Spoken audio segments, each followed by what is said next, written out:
Would you like to hear a fun story? Because I was dumb. I recorded this book review. It was all done right after I read it, so all the details were fresh on the mind, and then I forgot that I had apparently done it, and then it disappeared into the ether because I didn't check all of my files, and I was like, yeah, I already did that. I remember recording it, so I totally definitely then edited the video. Yep, that didn't happen, so it's now where I've realized, whoops, and I've deleted everything from March and February, so yeah, whoops. So anyways, let us talk about Stars Above by Marissa Meyer.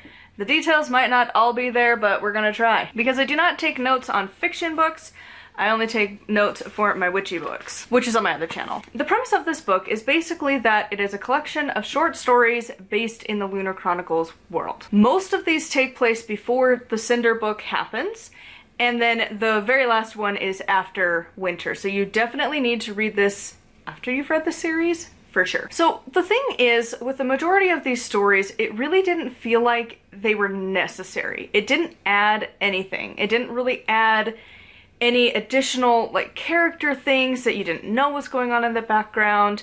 It just kind of felt like a fan favor, which you would think I would like, but I wanted them to have a purpose. The only one that did was the end, and the end tied up the loose ends from Winter, the last book in the series. Otherwise, these were kind of meh.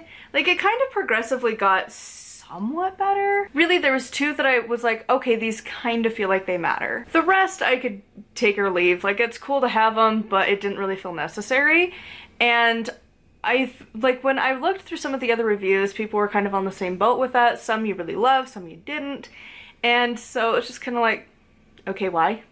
But that said, it's still good. It's still fun to read through. I do love her writing in these books. It was just kind of like, I wish it had more of a purpose to the stories. Now onto the spoiler section, because really we need to have the spoiler discussion. There's not much else to say without that. So, with The Keeper, which is the first one, that's where we have whatever her name, Michelle something, the grandma of Scarlet, and she ends up having to take care of Cinder. I thought that was interesting. I feel like that could have been explored a little bit more, and like a little bit more detail, because that was like kind of cool, but it felt like a lot of it was just like kind of rushed quickly, and it was like, well, okay. Like, it was kind of cool, but it just kind of ended where it's like, oh. Then Glitches is where we had Cinder, where she is like starting to live her new life, and she's like beginning baby cyborg. And it's like, it's cool, but it didn't really add anything at all. Like, it's one of those where if it was included in the other books, it would feel extremely unnecessary, because it's not adding, really. At most, it shows that she was able to like prove that she had some worth to the family, and I think it was in that one. It might have been later.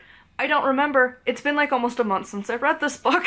But like, if I remember correctly, I think it was in that one where, at very least in one of them, Cinder decides that she can, like, she learns that she can download information, and she decides to fix the Ico, the android. And so it was like, well, that's kind of cool, like, at least we get to know why.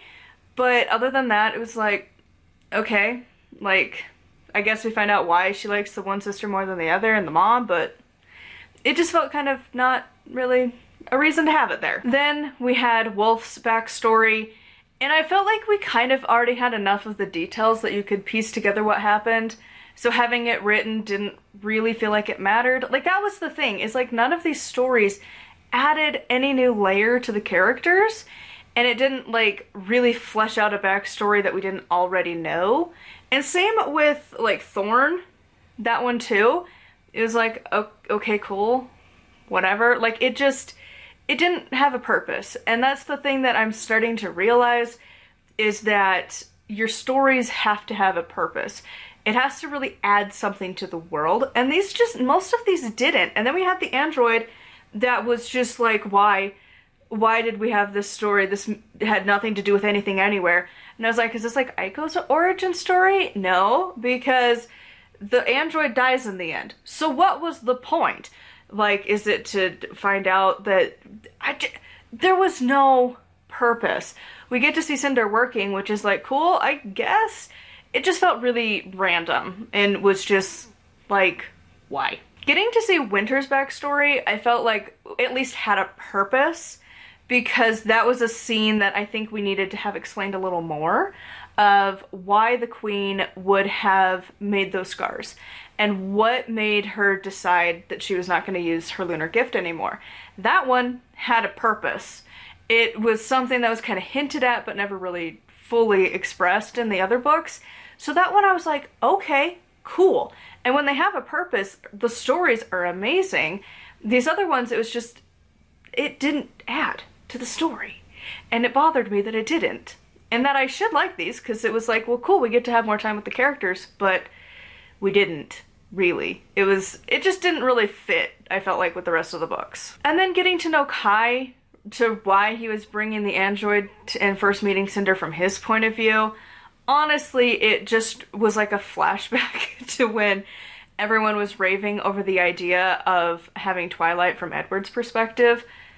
It's the same kind of vibes in a lot of ways, because it was like, it's cool, but it didn't add anything really to the story. The last one is what made this book worth my while. So the Something Old, Something New, that one was the best. That story was so good. That's the one where it's the wedding. It's after all of the events that have happened in the 4 like main books of the series, and we get to have a wedding. And it was so fun to see where these characters have gone. I wish we could have spent more time with some of them. And like, that's the thing, is like, I don't care about their origins. I want to know where they're at now. And especially where it wasn't adding anything. Like, I don't really care what an American school would look like in this futuristic world with Thorn. Didn't care. He's a rich kid. Cool. Like, it didn't really matter. And instead, it was cool to see how him and Cress were doing all of these adventures, and how, like, they went and they got all of the wedding decor, and then the guys were setting up the decorations, which that would have been fun to see their perspective. That would have been a fun flipperoo of some point of view to see how that was going down. And them getting Scarlet all dressed up in her dress and being like, well, we gotta do it right, and we gotta make sure, and blah, blah, blah. And like sneakily planning the wedding early. I love that. Like, that whole one was just beautiful. It was so much fun. And I love that we get to have the conclusion where Cinder is not the queen anymore. She was there briefly, and then she's like, cool, bye. Like, this is not my thing. She set it up completely different. Winter's off doing her own thing, really. And so now they have their own government. Like, she doesn't really need to be there. She's not the royalty anymore. And instead, now she gets to go be Empress with Kai. Like, that's the ending that we needed. And it ended all of the things. It concluded all the stuff. I would love to see what happens with that, but it's also one of those where it doesn't need to. Like, it's concluded, the story has happened, and we don't really have anything else to add anymore. And it was just the perfect way to end the world. The whole story, it was a beautiful ending. I loved it so much. So there's only one last book that I've tried to look this up, and I'm pretty sure there's only one more book in the series, and that is Fairest. They have gone through, I don't know if it was the author or whatever, but this entire story has, well, not this book probably, but the main story has been made into, I think it was like comics or graphic novels. I'm not exactly sure the difference. I don't read those. I can't with those. I can't like hallucinate, read, and see it in my own way. So I can't. But that said, I know those exist, but I think this is it for the main books. So we only have the last one, which is Fairest, which I think is like about the Queen's origin. So I'm excited to read that. We'll be talking about that here in like the next week or two. Because again, I was supposed to talk about this before, and I didn't, because I don't know what happened. So now I have to actually really babysit myself and be like, listen, we need to actually stick with the plans and track my life on Trello, because otherwise I don't do things like I'm supposed to. So anyways, I would love to hear your thoughts on this one in the comments down below. Did you love it? I know it's kind of an older book, and not a lot of people are still talking about this series. I thought it was phenomenal. I just kept losing the second book, and then I would forget about it for a long time, and then I'd pick them back up. So it's nice to actually be finishing these. Make sure to like and subscribe. I am going to be posting every day starting towards the end of this month. I think you're going to be seeing this relatively soon as of recording it, because I'm finishing out the rest of my scheduled videos, hence I figured out this one didn't exist. And then from there, with the writing videos, I've decided to move to an everyday schedule, so we'll see how well that's gonna go. But I am switching that up, so I've got a little bit of a cushion to be getting ahead, because revisions is when I will switch over to every day. So we'll be talking about fiction books, but also just the day in the life of being an author. So make sure to subscribe so you don't miss that.